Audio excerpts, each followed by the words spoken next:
अस्सलाम वालेकुम स्टूडेंट्स। अब स्केलेटल की आगे दो टाइप्स भी आती है, क्योंकि हमारी बॉडी पूरी की पूरी बॉडी में डिफरेंट जो है वो पार्ट्स अटैच हैं, तो इसलिए इसकी आगे टाइप्स हैं।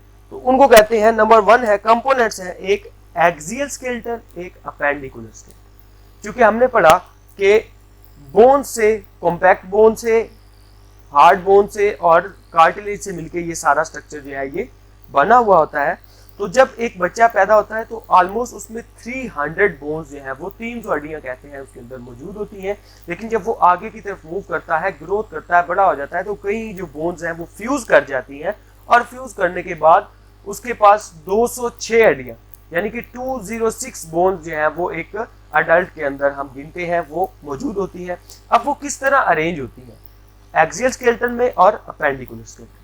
सो नंबर 1 है एक्सियल स्केलेटन। एक्सियल स्केलेटन हमारा फेशियल, ये हेड और ये मेन ट्रंक जो है ये एक्सियल स्केलेटन है, यानी कि ये हेड एरिया से लेके लिम्स को छोड़ के, बाजू को छोड़ के, ये एरिया जो है ये एक्सियल स्केलेटन के अंदर आता है। अब बोन्स किस तरह अरेंज है, टोटल इस एक्सियल स्केलेटन में 80 बोन्स जो है वो पाई जाती है, जिसमें से 5 डिफरेंट पार्ट्स है बनते हैं, जिसमें से 22 हड्डियां, 22 बोन्स जो होती हैं वो हमारी स्कल में मौजूद है, यानी कि ये जो खोपड़ी है इसके अंदर 22 हड्डियां मौजूद है, जिसमें से 8 बोन्स, उन्हें हम क्रेनियल बोन्स का नाम देते हैं, जो हमारे ब्रेन के इर्द गिर्द होती हैं और ब्रेन को प्रोटेक्ट कर रही है।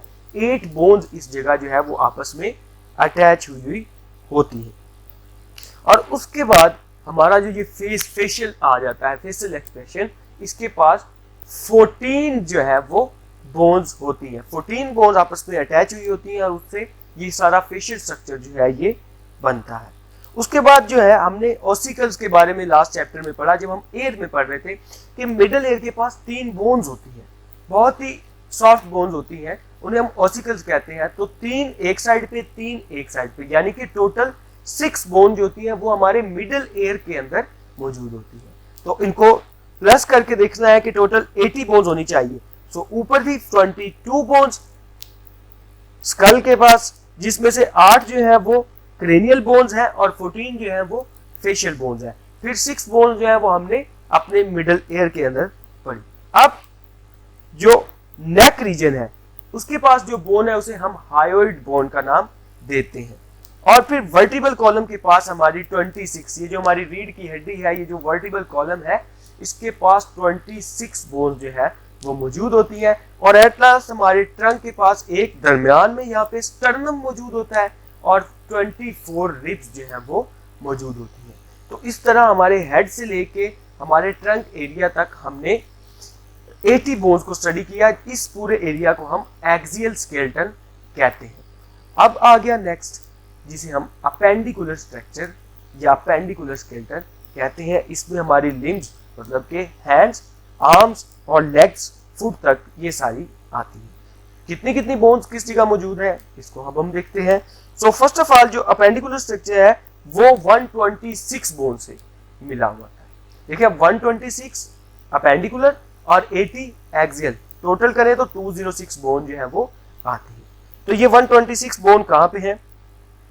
सो शोल्डर गिर्डल जो होती है, यानी कि ये हमारा शोल्डर जो है ये 4 बोन से मिलकर बना हुआ है। 4 हड्डियां जो है वो शोल्डर की जगह पर आपस में अटैच हुई होती है, जो सपोर्ट करती है हमारी लिम्ब को, हमारे आर्म को अटैच होने के बाद।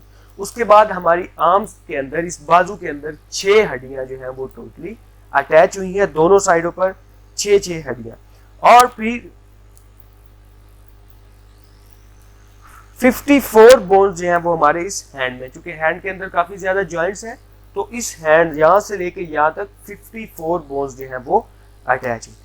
इसी तरह हमारी जो पेल्विक ग्रिडल है, जो ये पेल्विस एरिया है, यहाँ पे 2 मेजर बोन जो है ये अटैच होती है। स्ट्रक्चर में नजर आ रहा होगा, ठीक है। ये जो पेल्विक एरिया, यहाँ पे बहुत बड़ी 2 बोन जो है अटैच होती हैं, जिनके आगे लेग्स अटैच होती हैं। अब लेग्स में भी आर्म की तरह 6 बोन्स जो है वो मौजूद होती हैं, और फीट में भी हैंड की तरह 54 बोन मौजूद होती है। तो ये इजी हो गया कि आर्म्स में और लेग्स में 6 बोन्स और हैंड में और फुट में 54 बोन जो है वो मौजूद होती है। शोल्डर में 4 बोन मौजूद होती हैं। तो इस तरह अपेंडिकुलर स्ट्रक्चर जो है वो हमने स्टडी कर लिया। आज का टॉपिक हमारा इतना ही था। उम्मीद करता हूँ समझ आई होगी। मजीद वीडियोस के लिए अपने साथ अटैच रहें और चैनल को सब्सक्राइब करें। Thank you.